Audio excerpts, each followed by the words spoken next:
Parents, are you worried about your college student and their ability to get an internship or that job after graduation? Or do you feel that your student did great in school and really was able to meet the expectations of the college environment, but somehow when it comes to searching for the job, they're struggling, that it doesn't have the same requirements that a class did? There's no syllabus, there's no guidebook on how to look for a job. And you yourself may have not been looking for a job for a while and not sure how to guide them. I'm Beth from Next Grade Step, and I want to talk to you today about how we as parents, and I say we because I have a child who's in college, can help our students be more confident and focused in getting an internship or first job. In speaking with parents, we all have a lot of great contacts to offer them. And that's the first thing we think of is how can I introduce my son or daughter to someone that I know and help them? And I highly encourage that. I think that's excellent. But the important thing to be aware of when you do that is knowing if your student is ready to have that conversation.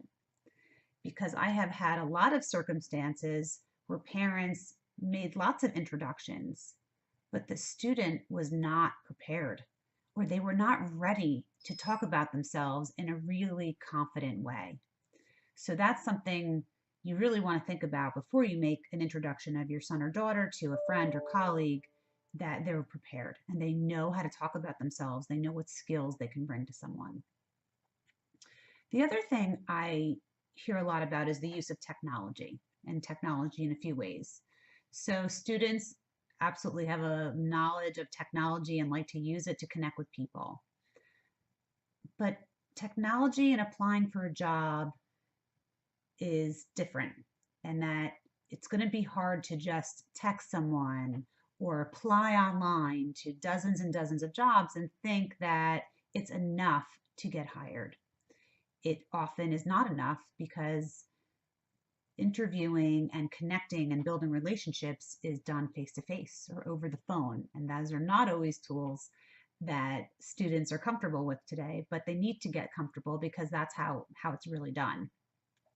And not to say that they can't find a job online, but it's very difficult, especially coming out of college with limited experience and limited work exposure. And the other thought I just have that I talk a lot about with different parents is this whole idea of how you network. And is it just because I texted you, does that mean we are now friends? If I'm on Facebook friends, does that really make us friends? Or is that someone who's going to really put themselves out to help you get a job? And I think the more we can encourage them to really have conversations with people about what they do and how they got to their career and what it's all about, will help our students make better decisions in terms of, do I even like this? Do I want to pursue this? Maybe I want to talk to someone else about it, but it'll help them get smarter in the process. So something else that I think could help them is a workshop that I'm offering. I am providing a live online workshop during winter break when they're home from school on January 3rd and January 5th. And we will be focused on covering some of the things I just talked about.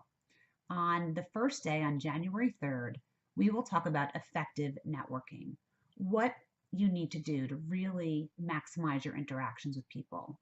We will cover understanding your skills and how you articulate that to an employer or any contact.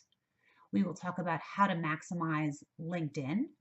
And once you're on LinkedIn, where do you go with it and what do you do with the people on there besides just making connections? And then we'll talk about the do's and don'ts of letter writing. I find that if a letter is not written correctly or in a way that's compelling, employers are not so interested. So I'll talk about what needs to be written in a letter and how you have to portray yourself to get someone to respond. On the second day, on January 5th, we will talk about how do you ace that interview and really how you plan for your interactions, whether it's in a formal interview or informational, of how you think about ahead of time what you want that person to do and what action you want them to take that would help you progress in your career. And as a result, we talk about what attitudes do you want them to believe about you? This is where your skills come in. We're also going to talk about some of those tough questions that get asked, like what is your greatest weakness? Or how did you overcome a difficult challenge? And we'll really hone in on how to give them the tools they need to feel comfortable. So, if you want to help your student, I would highly encourage you to encourage them to register for this online workshop. The link is above. We are limiting the workshops to 15 students because we really want to create an intimate and interactive environment and help them learn. And I think this will help get them on the start of where you want to give them some tools and guidance. So I greatly appreciate taking the time to listen, and I hope to see your students there. Have a great day.